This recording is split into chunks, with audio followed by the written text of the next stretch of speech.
So here we have the Vauxhall Zafira on a 16 plate. I'm going to start off by showing you around the outside of the car, and then we'll hop in and run through some controls on the inside.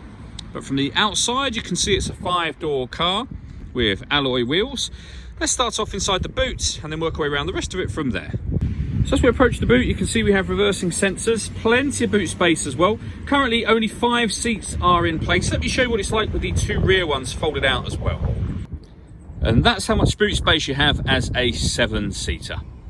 Okay, so we're just going to work our way back round to the front of the car, and then we'll hop in and run through some controls on the inside. But now that we've done a full circle of it, you can see it's in excellent condition the whole way round.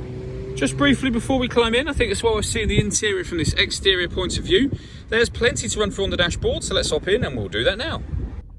Okay, now that we're inside the car, we're going to start with the dials. On the right hand side we have the speedometer, on the left hand side the rev counter. In the middle you can see the total miles for this car, which are 16,561. We have a digital readout for the speedometer in that section as well, although you can change that information by using controls on the indicator stalk. And above that, the coolant temperature and fuel gauges. If we back out to the steering wheel, on the left hand side we have cruise control and speed limiter, and on the right hand side we have stereo and phone controls just here. The phone controls can only be used after such time as you paired the phone, and that is done using the buttons here.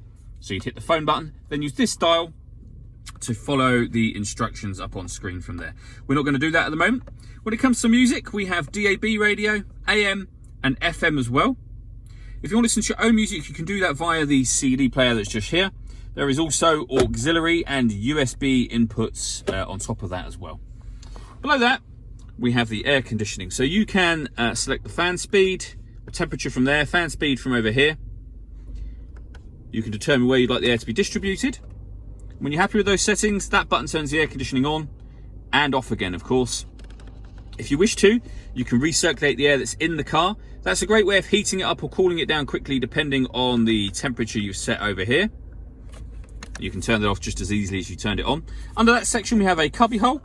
You can open this down into it and you'll see that reveals a 12-volt charging socket, auxiliary and USB inputs. We then have a 6-speed manual gearbox. And these 2 buttons here, this one turns off the traction control for the car, and this one will turn off the parking sensors.